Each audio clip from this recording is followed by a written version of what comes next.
Hey guys, welcome to my channel. If you are new here, in today's video I'm going to talk a little bit about some things that I think that new military girlfriends should know. I myself am a new military girlfriend. My boyfriend is currently in the Army, and I just thought that this would be helpful to someone who is coming into it, someone who's looking for a little more information on what to expect when entering a new military relationship. Just everything. And the list that I have is in no particular order, just random. Yeah, so let's get right into it. The first thing that I think all new military girlfriends should know is that you do not have to jump into marriage right away. And you definitely shouldn't feel pressure to do so even after they're done with basic training. You get benefits being married in the military, but don't let that be the only deciding factor and why you should get married so quickly, especially if you're young. I know a lot of people are in a relationship with someone who's in the military really young, especially if they go after high school or even a couple of years after high school. So just take that into consideration. Never rush into anything like marriage. Definitely take your time in making a decision like that, and always put you first. If you don't think that marriage is for you, don't allow yourself to be pushed into that.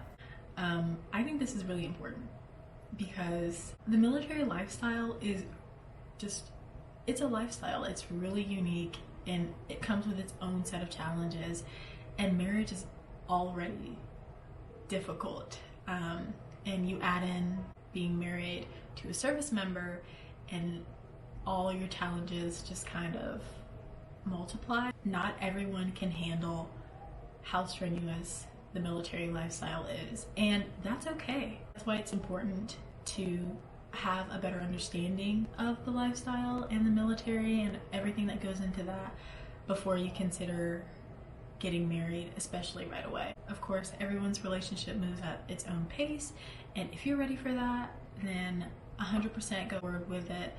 But if you're hesitant on it, don't just jump right into it. Another thing I think you should know is that communication is difficult.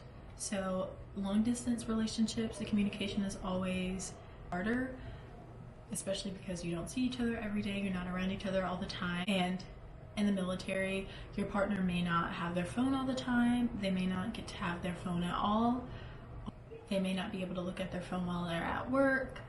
It could be harder to text you and call you. So just keep in mind that communication is going to be difficult, but I think it's really important to establish that strong understanding that they're not always going to be at the phone when you call, not always going to be at the phone when you text. I think it would make it a lot easier to go forward in any kind of situation where you'll have to be long distance for a period of time. Another thing I want to talk about is operational security. So a shortened version of this is OPSEC, and it's basically keeping important information about your partner's job and deployments, specific dates, all of those things offline. So it's mainly for the protection of your service member, keeping them safe. All of that specific information does not need to be posted online. Some of that information is really sensitive, and of course things change, plans change, and nothing is really concrete. Another thing is to not expect everybody to understand. So every relationship is different, but military relationships are very unique, and not all civilian relationships go through the same challenges as military relationships. So sometimes you may be inclined to tell your friends about something that you're worried about or something that you're going through, and they just can't really understand, or you feel like they don't really get it. And of course, you're valid in feeling those things, but don't expect them to be able to understand the challenges that you're going through. Don't compare your military relationship to your friend's civilian relationship. I know that that's a very hard thing to really accept for anybody. I fall victim to it, and one of my friends could be complaining about their boyfriend and what he's doing or what he may or may not be doing, and I haven't heard from my boyfriend in like weeks. And of course, those things, you know, they're not on the same level. You really can't compare the two. So just know that they may not understand. No military relationship is the same, but there are tons of support groups and Facebook groups out there for military spouses, girlfriends that you can get in touch with. They can also answer your questions and kind of keep you sane while your partner is away. Another really important thing to know is that the military comes first. That's just how it is, always. You may always be the first person in your partner's heart, but work is going to come first, the military is going to come first. There are going to be times where you will be put on the back burner because that's just how it is. I recommend just to not take it personal. Of course, they want to give you all the time in the world that they have to offer, but this is a job and a very important job, and they have responsibilities, they have obligations. Those things may need to be made a priority. Another sort of etiquette thing that I think that all new military girlfriends should know is basically the left side rule. Well, I don't know if it's a rule, but it's more of like a policy type thing. So basically, when you're walking with your partner, always stay on the left side of them, and this is because they're going to need their right hand if they need to salute or shake hands. It's just an etiquette thing to keep that side free. And along the lines of that is PDA. So all forms of PDA, like hugging and kissing, is discouraged when they're in uniform in public.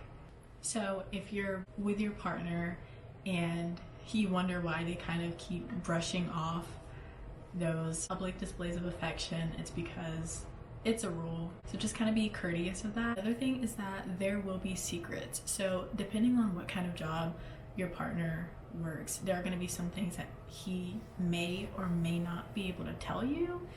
And this isn't him keeping secrets because he wants to, more or less because there are some specific details about his job that he can't really tell anybody. So I think this really comes into play when they're working and you ask them how their day is and they're being as vague as possible. Like, it's nothing personal, there's just some things that they can't talk about, and it's just important to stay supportive and be that listening ear as best you can. Another thing you should know is that you have to be flexible. So never make plans ahead of time. Don't ever think that things will always be set in stone, because plans are ever changing in the military and things can change the night before, a couple hours before, in the blink of an eye, regardless of how far out you planned it. Things just happen, and your partner is required to comply to not coming home if they told you that they were coming and something came up and they can't leave, things like that. And that's not to say that you can't look forward to things, but kind of accepting that makes it easier to not be so disappointed when things can't work out or plans get canceled or changed. And this could also be for missing holidays and missing birthdays because they have to be somewhere else at that time. Yeah, so just be flexible and know that everything's not set in stone all of the time. Another important thing to know is that you're going to grow so much as an individual and become more independent. No matter how difficult it may be and how heartbreaking it may be in the moment, you are going to learn how to survive without your significant other for long periods of time, and it's just going to make you stronger in the end. You're going to learn so many things about yourself and experience so much life even without your partner there. You're going to learn how to support yourself, and you may pick up some new hobbies or travel more, and definitely do not feel guilty for doing new things without your partner, because I promise when he's away, of course there are going to be times when he's thinking of you, but there are also going to be times where, you know, he's enjoying what he's doing. Like if he's at work or if he's deployed, there are going to be some experiences that are genuinely positive that he gets to come back and tell you about, And it's really awesome when you get to do the same because you're taking care of yourself while he's away. Remember that you are a person, you're a human being, you have goals, you have aspirations, and don't ever feel like you have to put your life on hold because your partner is in the military. Of course, there are sacrifices in any relationship, but I think that's a really big thing to take into consideration, especially because the military lifestyle is so demanding. Take the time to find yourself, figure out who you are, and put you first sometimes. Another thing that I think you should know, and of course it's probably impossible to know all of them without actually having served yourself, but it's to just familiarize yourself with military terminology. So there are going to be times where you're having a conversation with your military man and he says some kind of abbreviation that you just completely do not understand. It's really nice when you're at least a little bit aware of those things and you can kind of pick up on conversations and talk about his day a little better. Your partner is going to use these abbreviations or words and terms in his everyday life, and of course it's going to be a part of his conversation, so I think it will make it a little easier to understand him better if you have some general knowledge of some military terms. So those are just a few things I think are important to know whether you're entering a military relationship or you just started your military relationship journey. If you enjoy content like this, I am definitely going to be making more in the future. So thank you guys so much for watching, and I'll see you next time. Bye.